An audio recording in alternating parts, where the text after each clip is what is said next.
Hello guys, ngayon update tayo sa ating side yard, no, sa ating hobby.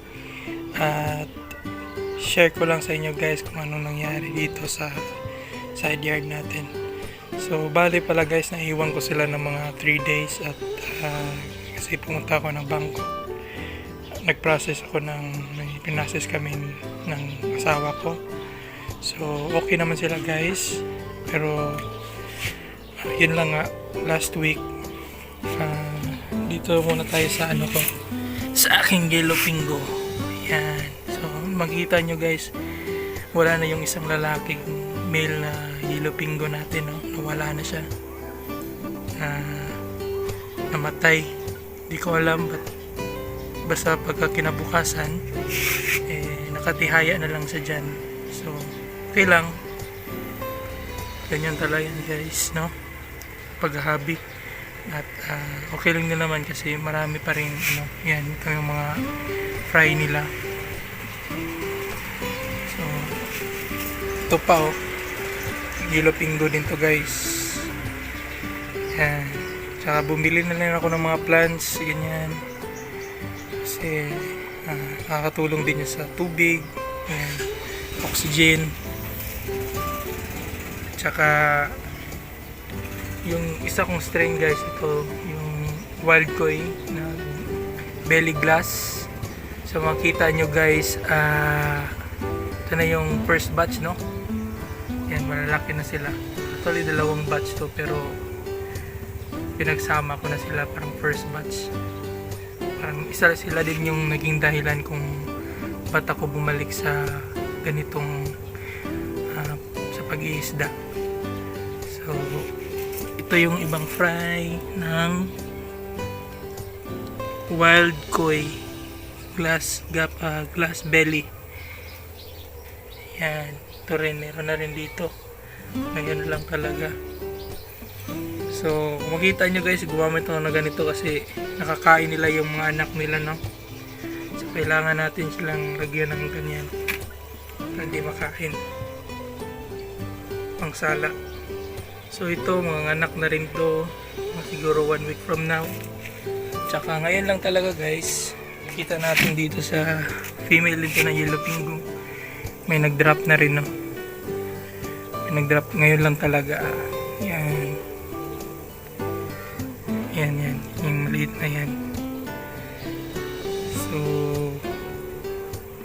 iyaan lang natin sa dyan, lagyan natin ng plants.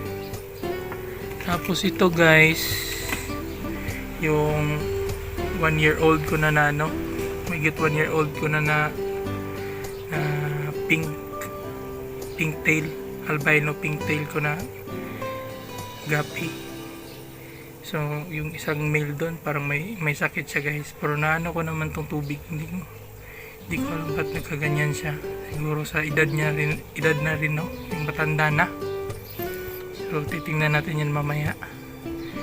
Pero yung mga female nila guys, yan, nag-drop na rin sa pink tail. Yan.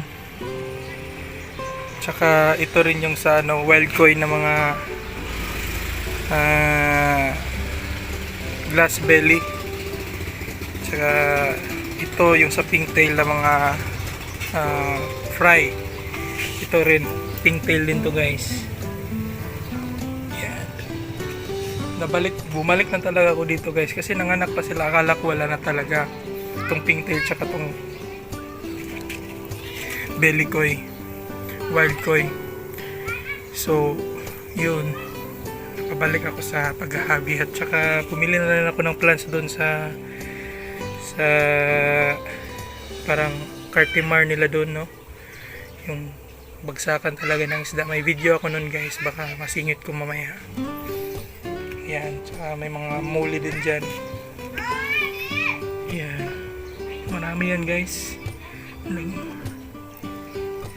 So yun yung mga kaganapan dito ngayon sa ating side yard. Yan. So binalikan ko yung male na pink tail guys, no? Parang may sakit talaga to. Ganito pala sila guys. Yan yung male nila. Yung ano talaga nito guys, yung mother at father talaga nito, makikita nyo pink na pink talaga. So wala na sila, so ito na lang yung mga anak. Hindi ko lang alam dito kasi sa akin pangatlo na sila eh, third generation na sila ng pigtail. Yan. So makikita, pwede nyo i-check dun sa shorts ko guys, no? Meron akong ano dun, video nila. So yun lang, ito naghahanap pa ako kung sinong pwede bumili nito guys. So, bentahan dito siguro mga 100 to 200 baht per pair. Ayan, pero benta ko lang to ng baba ko lang to ng mga 50 siguro or ganyan, 100. So ganyan lang, patuloy pa rin sa paghahabi kahit anong mangyari. Yan. So dito na lang magtatapos yung video ko guys. Salamat. Don't forget to subscribe, like, and share. Salamat!